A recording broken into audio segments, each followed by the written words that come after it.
Now let us have a look at numerical 3.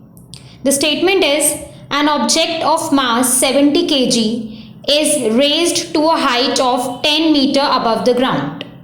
What is its potential energy? If the object is allowed to fall, find its kinetic energy when it is halfway down. So there is an object of mass 70 kg and this object is raised to a height of 10 meter. First of all, they are asking us to calculate the potential energy. So this part is very easy. We know the formula of potential energy mgh. M is given, H is given and G is also given to be 10 meter per second square. So we can very easily find out the potential energy. Let us do that. Mass is 70 kg. H is 10 meter and G is 10 meter per second square. So potential energy EP is equals to mgh. This will be 70 into 10 into 10. This will be 7000 and the unit will be joule. So potential energy is calculated as 7000 joule. Now in the next part they are saying if this object is allowed to fall, we have to find its kinetic energy when it is halfway down. Halfway down means the mid of the path. As in here the total height is 10 meter. So halfway down means when the object is at a height of 5 meter above the ground. At that point we need to calculate the kinetic energy. So let us draw a simple rough diagram.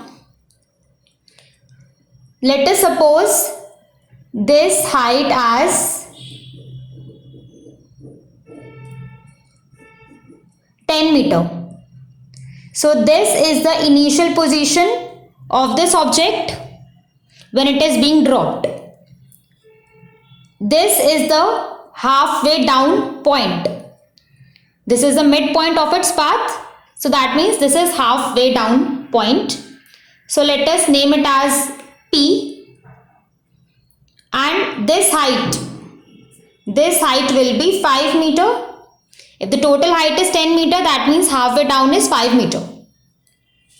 So at this point P, which is 5 meter from the ground and 5 meter from the top, at this point P we need to calculate the kinetic energy.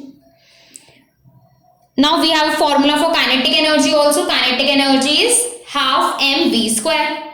M is given but v, velocity, at this point P is not given. So first of all we are going to find the velocity at this point P using the equations of motion. So let us take this point as A.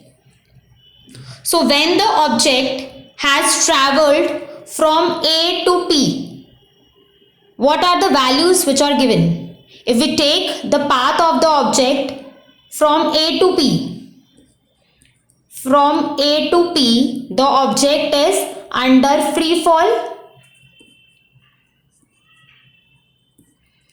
So the velocity at A will be considered as the initial velocity. And we know that the velocity at A point is 0. According to the rules which we have studied in gravitation chapter, whenever an object is dropped from a certain height, its initial velocity is taken to be 0.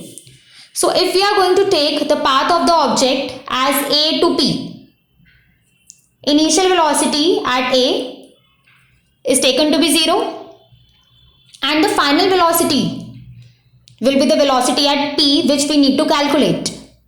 So let us assume the velocity at P equal to V, which is the final velocity for the object in the path A to P. So we have to take this path. The object has travelled A to P. A is the initial position, P is the final position. So U is 0 and V we need to find out. And what is H? H is the distance from A to P, that is 5 meter. Now using the third equation of motion, using third equation of motion during free fall, which is v square minus u square is equals to 2gh. So v square we need to find out. U is 0, 2 into g is 10 and h is 5. So v square is 100. V is square root of 100, that is 10 meter per second. So this is the velocity at point P at halfway down at a height of 5 meter from the top as well as from the bottom. This is the velocity.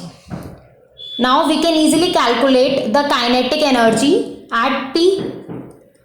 Kinetic energy at P, which is Ek, which is equal to half mv square. So half into m is 70 and v is 10, so v square is 10 square. So this is half into 70 into 100.